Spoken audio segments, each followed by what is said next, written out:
कोई प्रश्न आते हैं कि मैं बीमार, इन्हीं में से 4-5 प्रश्न ऐसे हैं कि मैं बीमार हूँ, कृपा कीजिए, मेरा भविष्य कैसा हो, मेरी नौकरी लग जाए। ये महाराज जी इसमें सबके लिए आपका क्या उपदेश? हाँ, ठीक है, सबके अंदर भावना होती है कि भगवान या संत जनों के पास जाकर हमारी समस्याओं का समाधान हो, उनका अच्छा विचार है। पर पहली बात तो हमारे में सामर्थ्य नहीं है ऐसी, हम अपने में सामर्थ्य नहीं देखते कि हम किसी की कामनाएँ पूर्ण कर सकें, क्योंकि हम भगवद आश्रित हैं। प्रेम समुद्र करुणा निधान भगवान सबका मंगल करते हैं। उन्हीं के नाम का जप करो, उन्हीं के चरणों का आश्रय ले लो, तो तुम्हारी कोई भी कामना ऐसी नहीं है जो पूर्ण ना हो जाए। पर क्या है कि हम लोग पापाचरण नहीं छोड़ते। जैसे लोग कहते हैं ना कि भई हमने देखा नाम जप करके 10-5 दिन या कुछ हमारी कामना पूर्ण नहीं हुई। नाम जप तो आप थोड़ा करें, इसके बाद जो पापाचरण कर रहे हैं, जो गलत किसी भी कामना की पूर्ति के लिए अगर राक्षसों ने भी अनुष्ठान किया तो आप पढ़ के देख लो। सब असत आचरणों का त्याग करके ऋषि मुनियों की तरह उन्होंने साधना की, मंत्र सिद्ध किया, फिर वो राक्षसी में उतर गए, पर साधना की है उन्होंने। अब किसी भी कामना की पूर्ति के लिए सेव संतरा दान करने से थोड़ी कामना की पूर्ति हो जाएगी। कि आप सोचो 10-5 हजार, लाखों में बेईमानी कर रहे हैं, 10-5 हजार बाबा जी को दे दे, सेव संतरा दे दे, वो हमारी कामना की पूर्ति कर दे। मेरी समझ के बाहर। इसलिए हम इन प्रश्नों के लिए कहते, बकाया सबके प्रश्नों का समाधान है निश्चित, यदि आप सही आचरण अपने कर लो, क्योंकि तुम्हारे दुख का कारण तुम्हारे बुरे आचरण है पुराने, और अभी तुम नए बुरे आचरण कर रहे हो, तो अब थोड़ा भी सुकृत करोगे तो बुरे आचरण फन काढ़ करके खड़े हो जाएंगे तुम्हारे नाश के लिए, क्योंकि वो नष्ट नहीं होना चाहेंगे, तुम्हें दंड देंगे, तो तुम्हारे सुकृत से अश्रद्धा कर देंगे, संतों से अश्रद्धा कर देंगे, भजन में अरुचि पैदा कर देंगे, और वो फिर आक्रमण करेंगे। और वो जब तक अशुचि कर्म तुम्हारे हैं, तब तक तुम्हें वो सुखी नहीं होने देंगे। अगर नौकरी भी लग गई है, फैक्ट्री भी चल रही है, तो ऐसी बाधा खड़े करेंगे, और टेंशन मुक्त नहीं हो सकते। तब लगी कुशल न जीव को सपने मन विश्राम, जब लगी भजत न राम को शोक धाम तज काम। पक्का सिद्धांत है। आप सब अपने आचरण सुधार लो, खान पान सुधार लो, और अगर थोड़ा भी रामकृष्ण हरि जपोगे तो तुम्हारा मंगल हो जाएगा। कौन ऐसा काम है जो भगवान की कृपा से ना हो जाए? पर हम भगवान की कृपा का आदर कहाँ करते हैं? मनमानी हम विषय भोगें, गंदे आचरण करें, और कुछ बिहारी जी या किसी संत को हम दे के अपना काम बनाना चाहें, तो यहाँ घूस नहीं चलती। अगर तुम्हें अपनी कामना की पूर्ति करनी तो पहले आचरणों को सँभालो आप। आप अपने आचरणों को ठीक करो, जो मूल बात है। ऊपर पेंट पोतने से कुछ नहीं होगा, नीचे नींव मजबूत नहीं, पूरा ढह जाएगा। अभी वर्तमान की कोई भी सेवा, कोई भी दान पुण्य आपका एक कर्म हुआ ना, और आपके हज़ारों ऐसे कर्म जो आपका नाश करने के लिए तैयार हैं। अब अगर आपको कोई बचा सकता है, तो जो उनको माफ़ कर सकता है वही बचा सकता है। वो केवल भगवान श्री हरि है। इसीलिए संतों की बात जल्दी समझ में नहीं आती। आप ये करो, ये दान करो, ये पुण्य करो, तुम्हारा काम हो जाएगा, तुम कर दो। नहीं होगा, करके देख लो। क्यों? क्योंकि वो जो तुम दान पुण्य कर रहे हो ये इतना बड़ा है, और तुम्हारे पहाड़ जैसे पाप जमा हो, तुम्हें सुखी कैसे होने देंगे? तब तुम्हें अश्रद्धा हो जाएगी कि ये, तो इसलिए मूल बात है, कोई भी ऐसी बात नहीं जो हमारे भगवान पूर्ण ना कर सके। पर आपको नियम से चलना होगा। आप शराब पियो, मुर्गा बकरा खाओ, व्यभिचार करो पाए माई-बहन से, चोरी करो, हिंसा करो, और आप सोचो उससे कुछ हम धन दान करके या कोई हमारी कोई कामना की पूर्ति करने में समर्थ नहीं भगवान के सिवा। तुम चाहे जितने पापी की हो, भगवान का आश्रय ले लो। जिनका चरण धुवन गंगा जी हैं, जिनके चरणों का चिंतन कर कर बड़े-बड़े महात्मा हो गए, उन्हीं से तुम्हारा मंगल होगा, और कहीं मंगल हो जाए ऐसी हमारी भावना नहीं है। क्योंकि संत भगवान के ही यश का गान करते हैं। उन्हीं के नाम के प्रभाव से किसी में कुछ भी जो दिव्यता आती है, वो उन्हीं से आती है। तो अगर आपको संतों के पास जाने का लाभ लेना है, तो श्री हरि की शरण में हो जाओ अंदर से। बुरे आचरण बंद कर दो और नाम जप करो, जो चाहोगे प्राप्त हो जाएगा।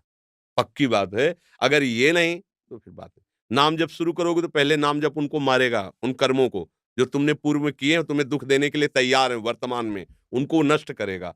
इसीलिए समय लगता है। अब आदमी सोचता है कि यार इतने दिन से माला जप रहा हूँ, कोई लाभ तो मिला नहीं। वो लाभ हो रहा है, तुम्हारे दुखों का नाश हो रहा है, अशुभों का नाश हो रहा है। जिस दिन उनको मिटा दिया, तो फिर जो आनंद मिलेगा, वो जीवन कृतार्थ। एक-एक चावल के लिए तरसते थे सुदामा जी, लेकिन धर्म भ्रष्ट नहीं हुए। घर में आते, पत्नी कहती हम तुम तो भूखे रह सकते हैं, छोटे-छोटे बच्चे। बोले हमारा धर्म है। हम अपने धर्म का पालन करते, 5 घरों में घूम आते, नहीं मिलता क्या करें? जैसे हरि रखें वैसे तुलसी दल और चरणामृत से। तो जैसी द्वारिकापुरी थी वैसे ठाकुर ने खड़ी कर दी सुदामापुरी। थोड़ा इंतज़ार करें, धर्म से चलें। पर हम तो धर्म से कहाँ चलते हैं? अगर हमको लगा कि 2 लाख का हमें फ़ायदा मिल जाएगा, झूठ बोलने से या इसकी हिंसा करने से हम चूकते नहीं हैं। अपने स्वार्थ के लिए बेचारे निर्बल पशुओं की हत्या करते हैं। अब चाहो सुख कैसे हो सकता है? करो कुकर्म, पापाचरण करो, मनमानी आचरण करो, इसके बाद सुख चाहो, ऐसा कैसे हो सकता है? बोओ बबूल और सोचो कि हमें आमरस मिल जाए, कैसे मिल जाएगा आमरस? तुमने बबूल बोया तो वही काटना पड़ेगा। अब वो नाटक में फँसे हुए हमारी वृत्तियाँ हैं तो हमको कोई बड़ा मतलब कैसे तुम्हें बताएँ? बिल्कुल उसको परिचय नहीं भगवान का। और जाते हैं लोग, हमारा दुःख दूर कैसे हो? बोले तुम्हें एकांतिक तुम्हें बलि देनी पड़ेगी। तुम्हें ये करना पड़ेगा। अरे यार! कैसे कैसे पागल बना रहे हो? किसी की हत्या करके, किसी की हिंसा करके, किसी से व्यभिचार करके किसी का मंगल होने वाला है? खुद पता नहीं उसको मंगल किसे कहते हैं। एकमात्र अगर मंगल है तो भगवान के भजन में, किसी का आशीर्वाद तुम्हें नहीं बचा सकता, हमारी बात पक्की मान लो। तुम्हारा आचरण ही तुम्हें बचाएगा, बार-बार हम तुम्हें कह रहे हैं। अगर तुम गलत करते हो तो तुम्हें कोई नहीं बचा सकता, और अगर तुम सही से चलते हो तो तुम्हें कोई नहीं मिटा सकता, कोई गिरा नहीं सकता, क्योंकि भगवान वहीं देख रहे हैं जहाँ आप हो। आजकल हमारे लोगों की क्या बुद्धि है, हम तो खूब भोग भोगे मनमानी, और ये साधु महात्मा जो भजन करते हैं ना, इनको कुछ दे देंगे बेचारे, वो भजन करके हमारा सब कुछ सुधारते रहेंगे। ऐसा कभी हुआ है? कभी हो सकता है? नहीं हो सकता। अगर ऐसा कहीं है, वो नहीं है, जो होना चाहिए वो नहीं है। एक ही बात है, आप अपने को सुधार लीजिए, आप अपने आचरण पवित्र कीजिए और नाम जप कीजिए, सब ठीक हो जाएगा। समय लगेगा, पर जब दीपक की तरह जलोगे, कुल परंपरा तक चलते रहोगे और एकदम हाइलोजन की तरफ फ्यूज हो जाओगे। अधर्म क्या करता है? हाइलोजन की तरह, अरे फटाफट गाड़ी आई, फटाफट रुपया, पैसा और सब, और फिर क्या हुआ? पूरा परिवार गाड़ी की चटनी बन गया। अरे बोले हो गया। ये अधर्म है।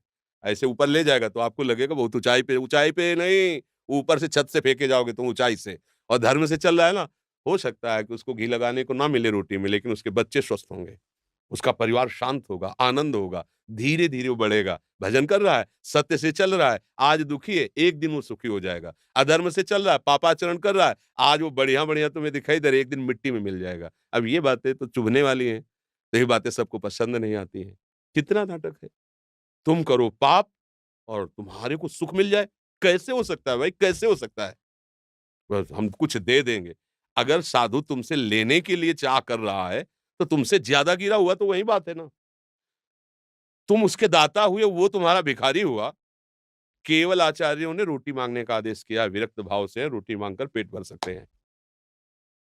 ऐसे प्रभु की प्रेरणा से वो यहीं वही रखेगा जिसकी प्रभु प्रेरणा कर रहे हैं, अन्यथा यहाँ नहीं। तुम्हारी ताकत नहीं कि तुम निकाल के रख सको। प्रभु अगर रख दिया है और प्रभु की प्रेरणा नहीं हुई है, तो शाम तक उसको नष्ट कर दिया जाएगा। शाम तक उसे बिल्कुल नष्ट कर दिया जाएगा। कई बार हमने देखा प्रभु की लीला, या ऐसा विधा फेंकवा दो, तुरंत फेंको, यमुना जी में जाकर तुरंत फेंको, हटाओ इसको, तुरंत यहाँ से हटाओ।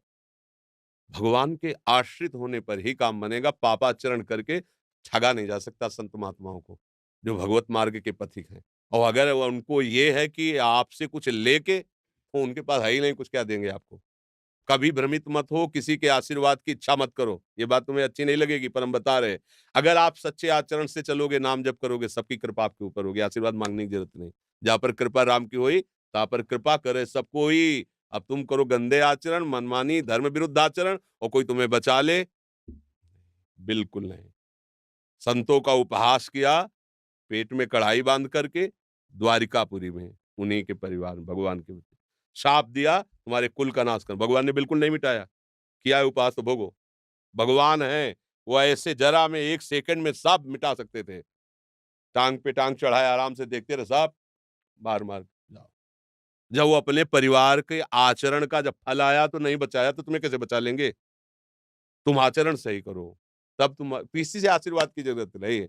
ये जो है ना, आज बाबा जी ने आशीर्वाद दे दिया हमारा, हाँ, ये आशीर्वाद मान लो, हमारी बात मान लो, हरि के चरणारविंद का आश्रय ले लो, प्रणत कामदम पद्मजार्चितम धरणिमंडनम ध्येयमापदि। जिनके चरण चिंतन करने वालों के लिए कल्पतरु के समान है। आप हरि चरणों का चिंतन कीजिए, हरि स्मृति सर्व विपद विमोक्षणम, कोई विपत्ति तुम्हें परास्त नहीं कर सकती। आएगी, परास्त नहीं कर पाएगी। हरि चरणों का चिंतन, जिनकी लक्ष्मी जी स्वयं हर समय पूजा करते हैं, वो चरण है, और उन चरणों का आप चिंतन करोगे तो लक्ष्मी कमी रहेगी क्या? पर हम भगवान से नहीं, हम अधर्म से सुख चाहते हैं, इसीलिए हमारी दुर्दशा हो रही। तो किसी की भी नौकरी है, फैक्ट्री है, बीमारी है, ये जो कुछ भी है, सब भगवान की सृष्टि का है। आप उन मालिक की तरफ दृष्टि करो, उनके सन्मुख हो, उनसे प्रार्थना करो। वो बच्चों से कुछ लेने की ज़रूरत नहीं होती पिता को, बस ज़रूरत होती है कि वो पिता का अनन्य बना रहे। प्रभु कहते हैं अनन्य, मेरे अनन्य हो जाओ, सब काम बन जाएगा। तो इसीलिए हम कहते हैं कि अब जैसे अब हम क्या करें, तुम्हारी नौकरी नहीं लगती तो हम क्या करें?